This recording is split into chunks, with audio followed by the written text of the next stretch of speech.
আল্লাহ আমার রব, এই রবি আমার সব।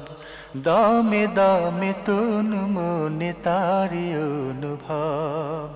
তোমার দুনিয়াতে আমি যেদিকে তাকাই, অথই নিয়ামতে ডুবে আছি সবাই।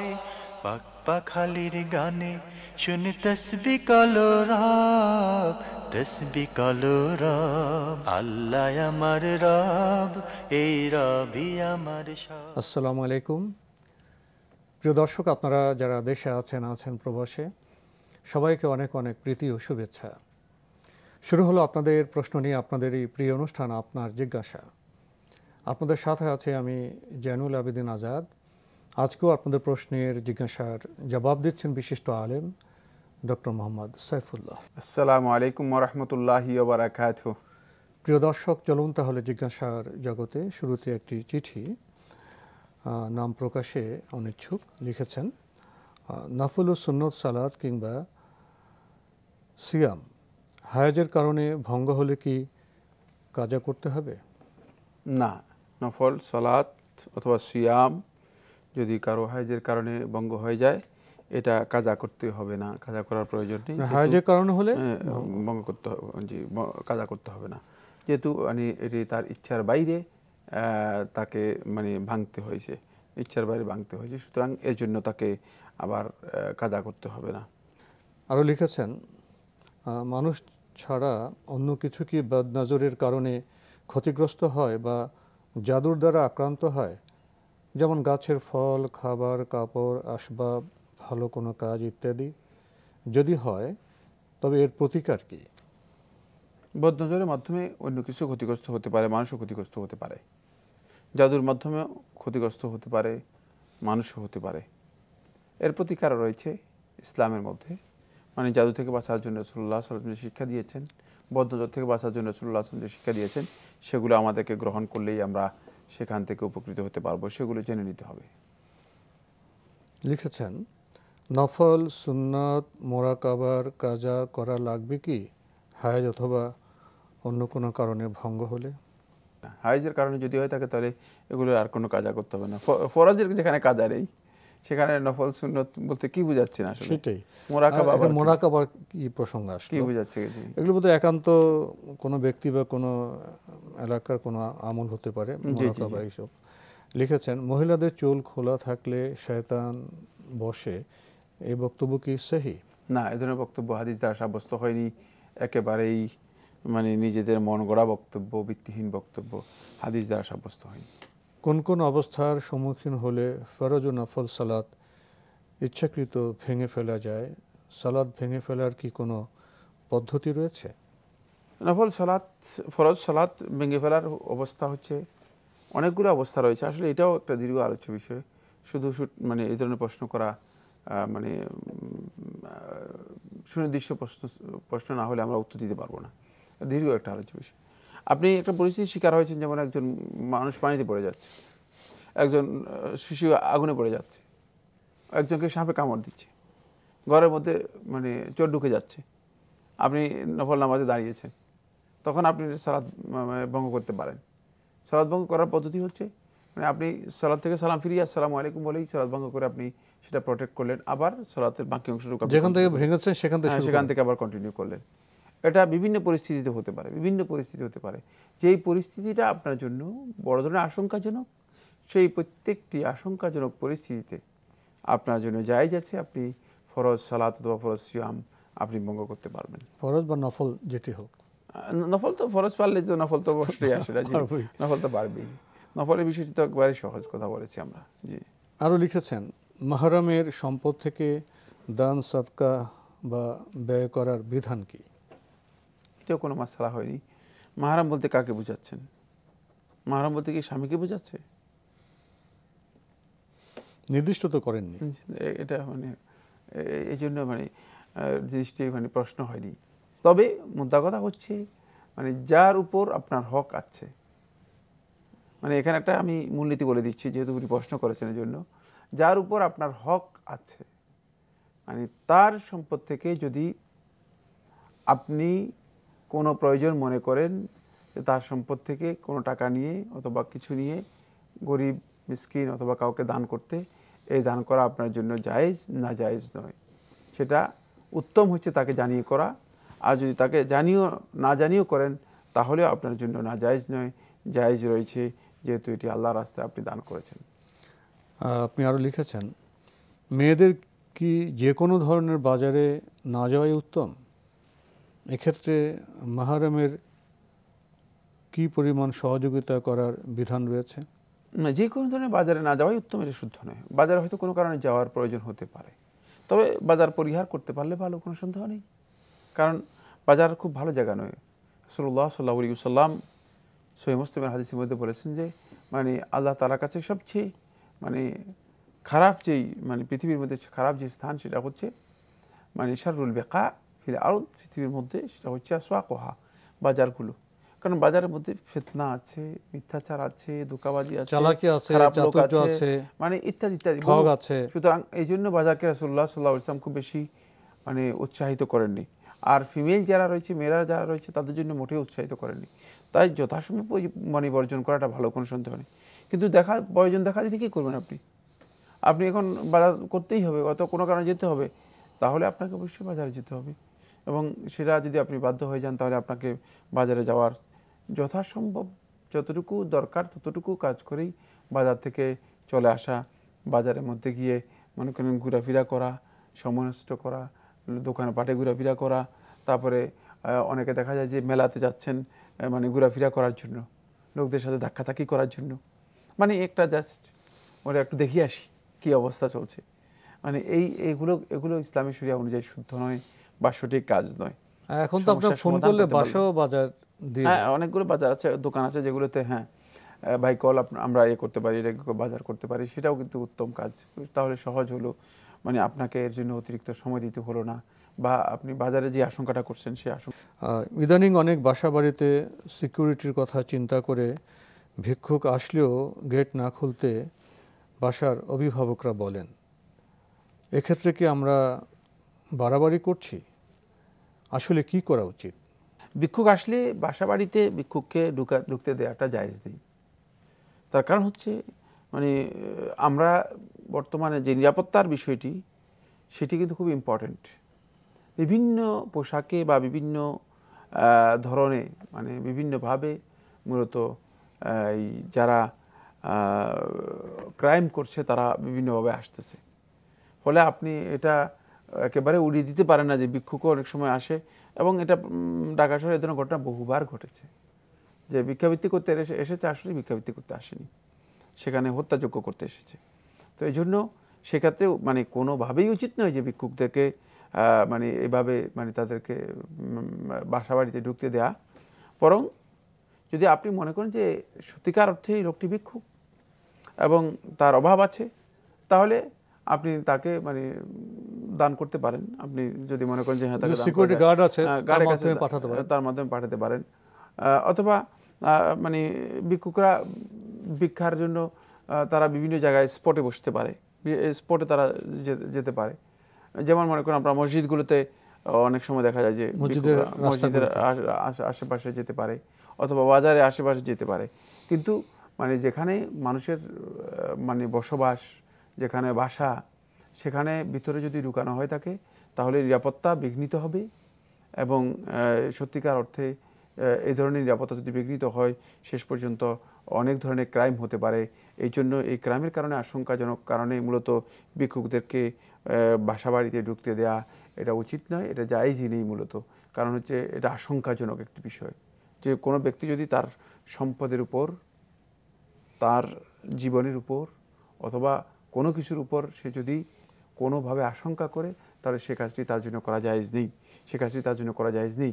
আর এটা মূলত আমরা লক্ষ্য করে আসছি ইদানিং ক্রাইম যেগুলো হচ্ছে সেগুলোর মধ্যে কিন্তু মানে ভিক্ষুক, এই ধরনের ভিক্ষুক সেজে এই ধরনের কাজ অনেকগুলো করছে এবং হয়ে যাচ্ছে। জি, আপনি আরও লিখেছেন, তাবলীগের সুন্নত তরিকা কি বলবেন? সুন্নাহ তরিকা হচ্ছে নবী সাল্লাল্লাহু আলাইহি ওয়াসাল্লাম যেটা দেখিয়েছেন সেটাই। নবী সাল্লাল্লাহু আলাইহি ওয়াসাল্লাম দাওয়াতের জন্য যে তরিকা দেখিয়েছেন সেটা হচ্ছে নবী সাল্লাল্লাহু আলাইহি ওয়াসাল্লাম প্রথমেই কাছের যারা আছে তাদেরকে দাওয়াত দিয়েছেন, তারপরে যারা দূরে আছে তাদেরকে দাওয়াত দিয়েছেন। এভাবে নবী সাল্লাল্লাহু আলাইহি ওয়াসাল্লাম লোকদেরকে দাওয়াত দিয়েছেন এবং দাওয়াতের শুরুই একটাই, সেটা হচ্ছে ইয়া আইয়ুহা রাসূল বাল্লিগ মা উনজিলা ইলাইক, হে রাসূল বাল্লিগ তাবলীগ করুন মা উনজিলা ইলাইকা, যেটা আপনার কাছে অবতীর্ণ হয়েছে সেটি। ওই তাবলীগের দায়িত্ব হচ্ছে এটাই, যেটা নাজিল হয়েছে সেটা কোরআন, মানে ওহী যেটা, ওহীটা, কোরআন যেটা, ওহীটা পৌঁছানোর দায়িত্ব। সুতরাং আপনি এখনো বুঝতে পেরেছেন যে মানে ওহী যদি না পৌঁছান, ওহীর কাজ যদি না করেন, তাহলে আপনার এটা তাবলীগ নয়, আপনি যতই এটা নাম দেন তাবলীগ। সুতরাং এটা বাল্লিগ মা উনজিলা ইলাইক, যা আপনার কাছে অবতীর্ণ হয়েছে, নাজিল হয়েছে, সেটাই পৌঁছাতে হবে। সুতরাং এখানে আপনি কি আসলে কোরআন এবং হাদিস পৌঁছাচ্ছেন, নাকি আপনি আপনার ব্যক্তিগত বক্তব্য মানুষের কাছে পৌঁছানোর জন্য চেষ্টা করছেন? আপনার দাওয়াত কি দলের দিকে হচ্ছে, না আপনার দাওয়াত আল্লাহ এবং তার রাসূলের দিকে হচ্ছে? সে বিষয়টি নির্ভর করছে আপনার দাওয়াতের ধরনের উপর। নবী সাল্লাল্লাহু আলাইহি ওয়াসাল্লাম কোরআন এবং সুন্নাহর দিকে দাওয়াত দিয়েছেন, এবং কোরআন এবং সুন্নাহর দিকে দাওয়াত দেওয়াটাই হচ্ছে মূলত সুন্নাহ তরিকা দাওয়াতের। সেক্ষেত্রে রাসূলুল্লাহ সাল্লাল্লাহু আলাইহি ওয়াসাল্লাম দেখানো মানহাজ, কর্মনীতি এবং উসলুব পদ্ধতি, সেটাকেই একমাত্র অবলম্বন করতে হবে। কারো মন গড়া তৈরি করা মানহাজ দিয়ে চলবে না। এখন তাহলে হাজার হাজার মানহাজ মানে দাওয়াতের জন্য বেড়ে যাবে। আমি একটা তৈরি করলাম, আরেকজন আরেকটা তৈরি করলো, আরেকজন আলেম একটা তৈরি করলো, একজন মুরব্বী একটা তৈরি করলো, একজন পীর সাহেব একটা তৈরি করলো, আরেকজন খতিব সাহেব একটা তৈরি করলো, হাজার হাজার মানে দাওয়াতের নামে হাজার হাজার মানে মানহাজ তৈরি হবে, এবং বিভ্রান্তি মানে শেষ পর্যন্ত প্রত্যেকেই তার ব্যক্তিগত চিন্তাধারার দিকে মানুষদেরকে আহ্বান করবে, সেখানে দলাদলি হবে, কোরআন এবং হাদিসের দিকে মানুষদেরকে আহ্বান করবে না। এটি সুন্নাহ তরিকার পরিপন্থী। সুন্নাহ তরিকা হচ্ছে একটাই, সেটা হলো মা উনজিলা ইলাইকা, ওহীর দিকে মূলত আমাদেরকে আহ্বান করতে হবে, এবং নবী সাল্লাল্লাহু আলাইহি ওয়াসাল্লাম যেই পদ্ধতিতে আহ্বান করেছেন সেই পদ্ধতিতে আহ্বান করতে হবে। লিখেছেন, আঙুল ফোটানো কি কোনো কারণে নিষেধ? না, এই ব্যাপারে রাসূলুল্লাহ সাল্লাল্লাহু আলাইহি ওয়াসাল্লামের কোনো নিষেধাজ্ঞা আসেনি। কিন্তু আঙ্গুল ফুটানো কেউ কেউ বলেছেন যে মানে এটি অনেক সময় মানে জয়েন্টের জন্য ক্ষতিকর হতে পারে, সেটা একটা স্বাস্থ্যগত বিষয় হতে পারে। আবার অবশ্য দেখা যায় যে কেমন একটু উজবিস করছে, ফুটালে আপনার ভাল লাগে, প্রয়োজন অনুযায়ী করতে তো পারবে মানুষ। নিষেধ মানে যদি স্বাস্থ্যগত কারণে মেডিকেল সায়েন্স বলে যে এই কাজটা করলে মানে কোনো ক্ষতি হতে পারে, তাহলে সেটা না করাটা ভালো। কিন্তু কোরআন হাদিসের শরিয়ার বিধান নিষেধ না, এই ধরনের কোনো বক্তব্য শরিয়ার মধ্যে আসেনি যে না এটা নিষেধ হবে। আরও লিখেছেন, তাহাজ্জুদের সালাত ঘুমের আগেও কি পড়ে নেওয়া যায়? না, সেটা তাহাজ্জুদ হবে না, রাতের নামাজ হবে। তাহাজ্জুদের সালাত ঘুমের আগে হয় না, তাহাজ্জুদের সালাত হয় ঘুমের পরে। আর রাতের নামাজ আপনি মানে ঘুমের আগেও পড়তে পারেন বলে ইমাম আহমদ ইবনে হাম্বল রাহমাতুল্লাহ আলাইহি জায়েজ বলেছেন। তবে এই মাসালার মধ্যে খেলাফ আছে, দীর্ঘ ওলামায়ে কেরামের ইখতিলাফ রয়েছে, মত বৈচিত্র্য রয়েছে। ইমাম শাফি রহমতুল্লাহ বলেছেন না, রাতের নামাজ ঘুমের আগে যেটা আদায় করা হবে সেটা রাতের নামাজের মধ্যে অন্তর্ভুক্ত হবে না, এবং ইমাম শাফি রহমতুল্লাহ বক্তব্যটাই হচ্ছে বিশুদ্ধ বক্তব্য, যেহেতু কিয়ামুল লাইল সেখানে পাওয়া যায়। মানে ঘুম থেকে উঠে। জি। লিখেছেন, মাসের 3টি সিয়াম কি 30 দিনের যে কোনো 3 দিনই করা যায়, নাকি 13, 14, 15 এই তারিখই করতে হবে? 13, 14, 15 রাখাটা উত্তম। যদি 13, 14, 15 রাখতে কেউ না পারেন, মাসে যে কোনো 3 দিন রাখলে যথেষ্ট হয়ে যাবে, রাখতে পারবেন।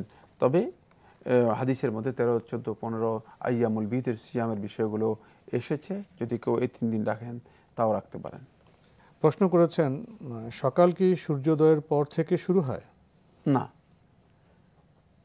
সবে সাদিক উদিত হওয়ার পর থেকেই মূলত সকাল ধরা হয়ে থাকে এটাকে। তবে মানে সবাহ যেটা বলা হয় থাকে, সেটা হচ্ছে মানে যখন ফজর মানে একেবারে আলোকিত হয়ে যায়, তখন থেকে মূলত এই সবাহ বা সকাল শুরু হয়ে যায়। মানে যখন দিবসের আলো দেখা যায় তখন থেকে এটাকে সকাল বলা হয়ে থাকে। সেখানে সূর্য উদয় শর্ত নয়, সূর্য উদয় শর্ত নয়। লিখেছেন, 5 ওয়াক্ত সালাতের পর সূরা নাস, ফালাক ও সূরা ইখলাস পড়া একবার করে, এবং সকাল সন্ধ্যা 3 বার করে সূরা নাস, ফালাক ও ইখলাস পড়া ঠিক আছে কি? এই মর্মে যে হাদিসগুলো রয়েছে সেটাকে অধিকাংশ আলু তাহকিক সহি বলেছেন। জি, সুতরাং আপনি এটা পড়তে পারেন। সূরা ইখলাস, তারপরে সূরা নাস, সূরা ফালাক একবার করে পড়ার বিষয়টি হাদিস দ্বারা সাব্যস্ত হয়েছে। লিখেছেন, বড় সূরা মুখস্থ আছে কিন্তু অর্থ শেখার সৌভাগ্য এখনো হয়নি, আমি কি সালাতে এই বড় সূরাগুলি পড়লে পূর্ণ সওয়াব পাবো না? না, অবশ্যই পাবেন। অর্থ না বুঝলে আপনি যদি তেলাওয়াত করেন তাহলে আপনি সওয়াব পাবেন, কেন পাবেন না? আল্লাহর কালাম তেলাওয়াত করলেই সওয়াব পাবেন, কিন্তু অর্থ বুঝাটা আল্লাহর কালাম থেকে হেদায়েত নেওয়ার জন্য, আল্লাহর কালামের উপলব্ধি, সত্যিকার আল্লাহর কালামের নির্দেশনা নিজের অন্তরের মধ্যে মানে জাগ্রত করার জন্য, আল্লাহ রাব্বুল আলামিনের ভয়কে ইনস্টল করার জন্য অন্তরের মধ্যে, এটি অপরিহার্য একটি বিষয়। লিখেছেন, রুকু থেকে উঠে সোজা দাঁড়িয়ে কি বুকে আবার হাত বেঁধে সেজদায় যাওয়া সহি হাদিস দ্বারা প্রমাণিত? হ্যাঁ, বুকে হাত বাঁধার বিষয়টি একদল ওলামায়ে কেরাম বলেছেন যে এটি সুন্নাহ। তবে আলেমদের মধ্যে এই মাসআলার মধ্যে দ্বিমত রয়েছে। কেউ কেউ বলেছেন যে না, সুন্নাহ হচ্ছে হাত ছেড়ে দেয়া, সুন্নাহ হচ্ছে হাত ছেড়ে দেয়া। এখন দুইটার মধ্যে যে কোনো একটাই করতে পারেন।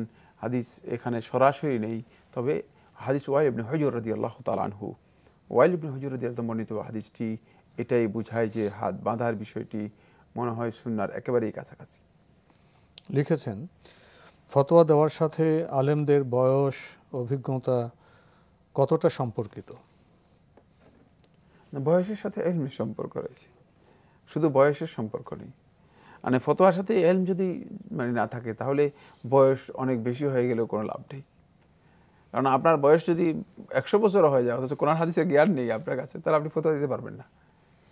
এই জন্য মানে বয়স কম হলেও যদি তার কাছে সত্যিকার কোরআন এবং হাদিসের সহি জ্ঞান তার কাছে থাকে, তাহলে তিনি ফতোয়া দিতে পারবেন। আমরা সাহাবাদের মধ্যে দেখেছি, জি জি, অনেক অল্প বয়স কিন্তু জ্ঞানে অনেক পরিপক্ক। জি, এই জন্য মানে জ্ঞানের বিষয়টি এখানে ইম্পর্টেন্ট ফতোয়ার জন্য, কারণ ফতোয়া হচ্ছে একটা আইন, আইলমের বিষয়। কেউ কেউ বলেন যে বাস্তব অভিজ্ঞতা, তার সমাজ পর্যবেক্ষণ, না, সেটা পারিপার্শ্বিক জ্ঞান, বাস্তব অভিজ্ঞতার বিষয় হচ্ছে সেটা হলো মনে করেন মানে তিনি যদি মানে মৌলিক সামগ্রিক কোনো কাজে তাকে ফতোয়ার জন্য নিয়োগ দেওয়া হয়, সেক্ষেত্রে তার জ্ঞানের সাথে তার অভিজ্ঞতার বিষয়গুলোকে এবং পারিপার্শ্বিকতা গুরুত্ব দিতে হবে।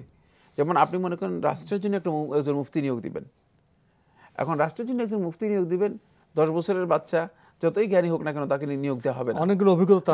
কারণ এটা সামগ্রিক অভিজ্ঞতার বিষয়টি তার কাছে মানে লেকিংস থেকে যাবে, ঘাটতি থেকে যাবে। সেক্ষেত্রে তখন নিয়োগ দেওয়া হবে সেই যোগ্য মানের লোক, এবং পাশাপাশি মানে যার কাছে এই বিষয়ে অভিজ্ঞতা রয়েছে এরকম একজন লোক।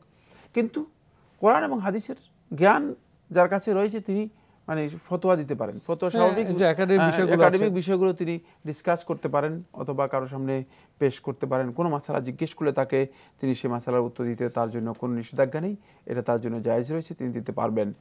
কিন্তু মুফতি নিয়োগ দেওয়ার মাসালাটি সেটা একটা ভিন্ন বিষয়, কারণ হচ্ছে সেক্ষেত্রে অভিজ্ঞতার বিষয়টিও সেখানে দেখতে হবে। কারণ অন্যথায় মানে বয়সের কারণে সে জাতীয় পর্যায়ে এমন ভুল সিদ্ধান্ত দেবে যেটা সামগ্রিক মানুষের ক্ষতি করে ফেলতে পারে, বাস্তব অনেক কিছু বিষয়ে না জানার কারণে। এই জন্য সেখানে বাস্তবতার বিষয়টি অত্যন্ত গুরুত্বপূর্ণ একটি বিষয়।